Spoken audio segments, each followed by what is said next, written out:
I'm Christine Cheape, and I came to Blair Atholl in 1976 as the district nurse, midwife, health visitor.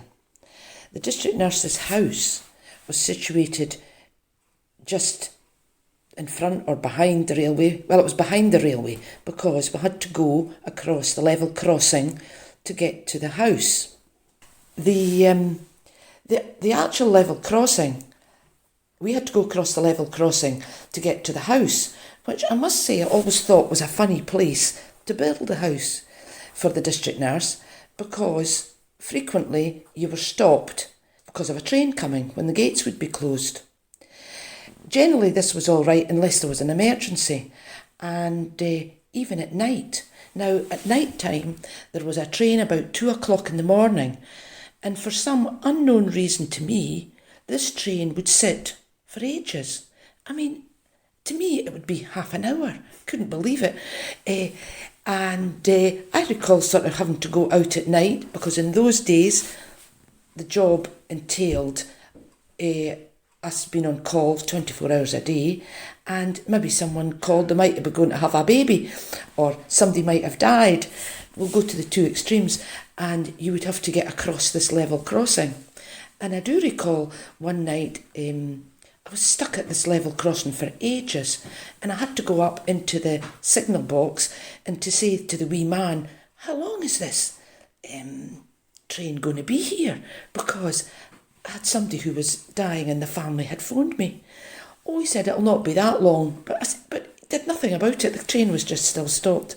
Anyway, that was that. I suppose in the house, when I first went into the house, you would be disturbed by the trains at night, especially, but you soon got used to it. In those days, that I can remember, they told me there was about 27 trains in the 24 hours.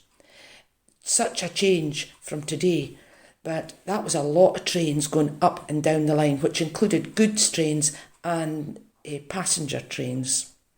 There were quite a number of railway houses in those days, which of course were occupied by railway workers, and also many retired workers. You know, they would then go on to be retired.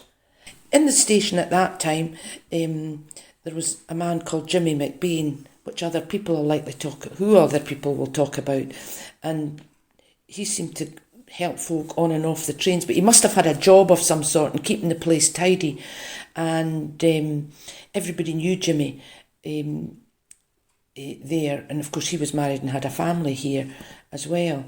Some are still about. I would have had stories from patients who would have worked. One of the things a lot of the ladies did was work in the bookshop. Can you imagine? Selling newspapers, which just proves that in those days the train was used all the time. School children went to school on a special train. That's the Pitlochry school, which would be the secondary school at that time. But I can think of 2 or 3 people who worked in the station paper shop. Not the bookshop like what they have in Pitlochry just now. It was just selling papers. John Mingus's, I suppose it would be, and they sold that. I did use the train only on very sort of minimal occasions, because of course we needed a car anyway to get around for our work. So that was my mode of transport, and I can remember I wasn't long up here working, and this lady whose husband worked on the railway, we went on the train at Blair Atholl. I was going to Perth, and dear me, I got interrogated from who I was, where I had come from, what I was doing, blah blah blah, and the whole carriage would have known about this because she had such a loud, resounding voice. I was glad that she got off at Pitlochry.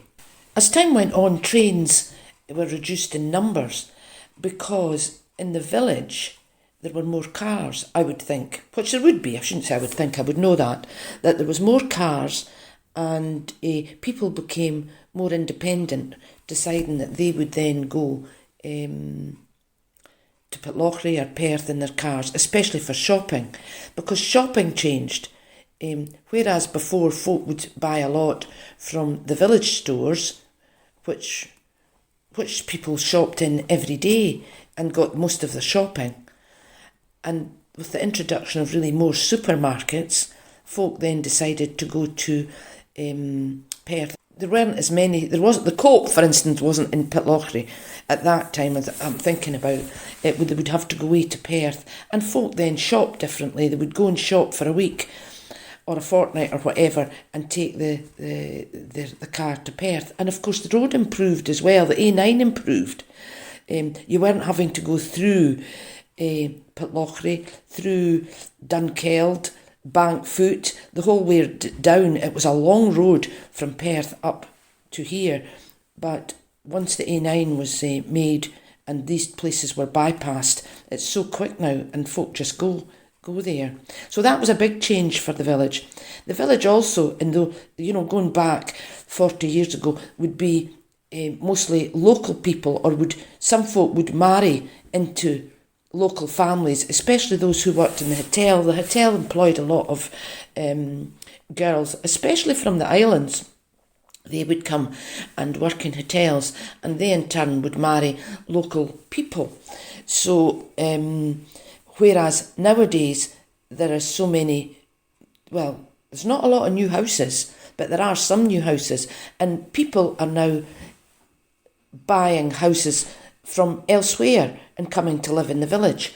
And the whole dynamics of the village, I think, have really changed. There's not the same number of old local people that there used to be. The railway, in my early days here, and did still employ quite a number of folk, and there was always activity at the railway station from the goods point of view. And that was that. But of course, Atholl Estates at that time employed a lot of people as well. So there were families up and down the railway track, meaning from Old Struan as well. There would be people who would be employed. And of course, there was railway houses up there as well.